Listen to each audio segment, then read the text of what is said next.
बच्चों, एक दफ़ा का जिक्र है। एक जंगल में कुछ जानवरों का इजलास हुआ, जिसमें गधा, सांप और कबूतर शामिल थे। इस इजलास में ये तय पाया कि हम हर मुश्किल में एक दूसरे की मदद करेंगे, और सारे इस वादे पर हाँ कर देते हैं और कहते हैं हम इस पर ज़रूर अमल करेंगे। इत्तेफाक की बात ये होती है कि अगले दिन एक शिकारी जंगल में आ जाता है और कबूतर और कबूतरी के अंडे देखता है और उन्हें लेने की तरकीब सोचने लगता है। वो दरख्त के नीचे आग लगा देता है ताकि कबूतर और कबूतरी उड़ जाएं।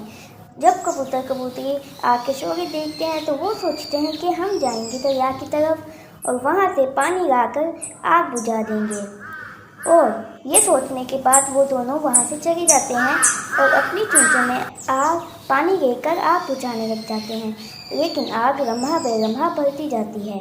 वो फौरन गधा और सांप के पास जाते हैं और उन्हें अपना वादा याद दिलाते हैं कि हमने वादा किया था कि हम एक दूसरे की मदद करेंगे। गधा और सांप खुशी खुशी चलने को तैयार हो जाते हैं।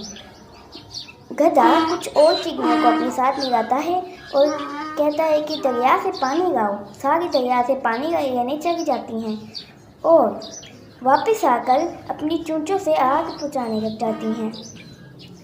आग थोड़ी थोड़ी बुझने लग जाती है और वो फिर से जाती हैं और अपनी चोंचों में पानी भर लेती हैं। पानी भरकर वो वापस आग के पास आती हैं और आग बुझाने लग जाती हैं। आग बुझ जाती है और कबूतर कबूतरी उनका शुक्रिया अदा करते हैं। शिकारी ये देखकर बहुत गुस्सा हो जाता है, कहता है कि मैं जाऊंगा और कल वापस आकर इस दरख्त से अंडे लेऊंगा। वो ऊपर चढ़ने की कोशिश करता है, लेकिन ये मोटा सांप देखकर बहुत खौफजदा हो जाता है और पीछे देखने की जरूरत नहीं करता। वो इतना डर जाता है और कबूतर कबूतरी गधों और चिड़ियों और सांप का शुक्रिया अदा करते हैं। Thanks for watching. Bye bye. Jannat tasty food and blogs.